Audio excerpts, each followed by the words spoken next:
Full हो गया भाई।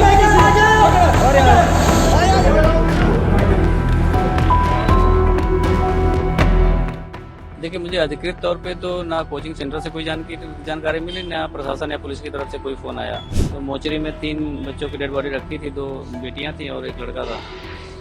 तो उससे मैंने कहा कि मैं एक बार मुझे चेहरा दिखा दो, मैं पहचान लूँ। तो बोला सर ये पुलिस केस है, हम दिखा नहीं सकते। मेरी भतीजी है श्रेया यादव, जिसकी कैजुअलिटी हुई है। तो क्या पता लगा आपको, क्या जानकारी मिली?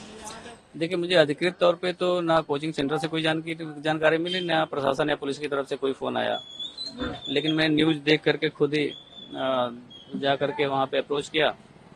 तो वहाँ पहुँचने के बाद डीसीपी साहब थे मेरे ख्याल से। जब नाम पूछा उन्होंने मेरा, मैंने बच्ची का नाम बताया, तो बोले कि एक बार आप जो है आरएमएल में जाकर देख लीजिए।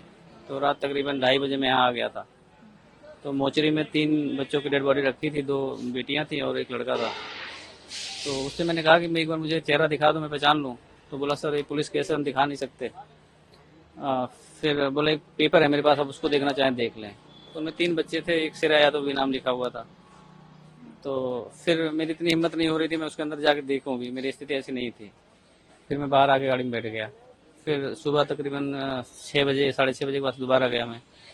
तो मैंने कहा भैया आप तो दिखा दो, रात में तो आप मना कर रहे थे, रात में नहीं दिखा सकते। तो बोले अभी जब तक पुलिस नहीं आएगी, आईओ नहीं आएंगे, तब तक हम नहीं दिखा सकते।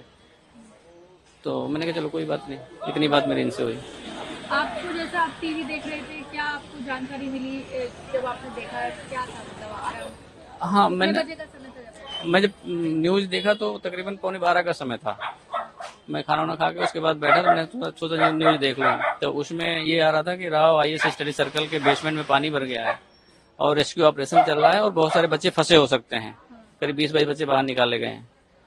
तो उसमें फिर कैजुअलिटी की एक आ गई खबर कि एक बच्ची की कैजुअलिटी हो गई। फिर मैं 5-7 मिनट बाद 2 बच्ची की कैजुअलिटी आ गई। तो चूंकि एडमिशन मैंने ही कराया था, तो मुझे पता था कि उसी में है। फिर मैं मुझसे नहीं रहा गया, मैंने कहा कि अब मैं जाके देख के आता हूँ। फिर मैं रास्ते में जा करके कोचिंग वाले को फ़ोन करा और बिटिया का फ़ोन मिला तो उसका फ़ोन बंद आ रहा था। तो कोचिंग वाले को फ़ोन मिला, एक बंदा आ रहा था। एक दूसरा नंबर मैंने मिला, दूसरा मिल गया डीपी सिंह कोई है। तो डीपी सिंह से मैंने पूछा, मैंने कहा कि क्या आपके कोचिंग में इस तरह कोई घटना हुई है? बोले हाँ हमारे कोचिंग है, रेस्क्यू ऑपरेशन चल रहा है। तो मैंने कहा मेरी बिटिया का एडमिशन हुआ है श्रेया यादव, क्या वो भी तो नहीं है इसमें? तो बोले सर अभी नाम तो नहीं बता सकता, पर 2 कैजुअलिटी हुई हैं, 3 कैजुअलिटी हुई हैं, 2 बेटी और एक बेटे की हुई है। तो फिर मैं मतलब बहुत ही मिसमैनेज लग रहा था, तो मुझे लगा कि पहले मैं जाके पीजी में देख लूँ उसके, क्योंकि पीजी मैंने दिलाया था, मैंने रखवाया था। तो मैं पीजी में करीब 1 बजे पहुंचा। तो 1 बजे जब पहुंचा वहाँ देखा तो उसके रूम में ताला लगा हुआ था। तब मेरा डाउट और हो गया कि फ़ोन मिल नहीं रहा है, रूम में ताला लगा हुआ, रात 12-1 बज रहे हैं, तो अगर होती तो यहीं आती। फिर मैं दोबारा वापस आया, वहाँ डीसीपी साहब से मैंने पूछा तो उन्होंने बताया कि आप एक बार आरएमएल के में जाके मोचरी में देख लीजिए। तो मैं करीब 2:30 बजे से यहाँ हूँ रात। नहीं, आने का तो कोई नहीं आएगा परिवार से जो अम्बेडकर नगर में है। यहाँ पे मेरी सिस्टर रहती हैं और मेरी धर्मपत्नी खुद हैं। बाकी जो मेरा और सर्कल के लोग हैं, मेरा भतीजा रहता है, तो लगभग आधी फैमिली यहीं है, वो सब लोग आ रहे हैं। बाकी गांव वाले जो आने के कारण मैंने उनको मना कर दिया कि हम वापस वहीं आएंगे। क्या कहेंगे, क्योंकि काफी उम्मीदों से आपने आईएएस बनने के लिए भेजा था और ये खबर सुनने को मिली, तो क्या कहेंगे? देखिए मैम, ऐसा है कि इस तरह की घटनाएं जब होती हैं, मतलब किसी वजह से किसी की जान चली जाए, बिना किसी कारण की जान चली जाए किसी की, मतलब बदइंतजामी से, और एक जान की कीमत तो वो जानता है जो माँ बाप जिस बच्चे को पैदा करते हैं, पालते पोसते हैं, बड़ा करते हैं, तो उसकी पीड़ा तो वही जानते हैं। अब जो सिस्टम की जिम्मेदारी है, वो सिस्टम को अपनी जिम्मेदारी को लेना चाहिए।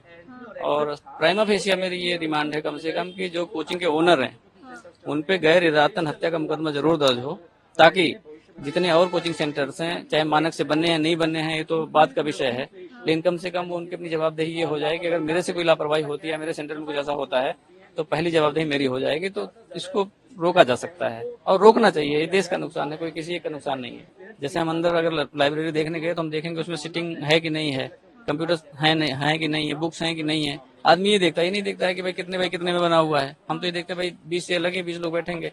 तो ये तो जो भी कॉम्पिटेंट अथॉरिटी है उनको देखना चाहिए।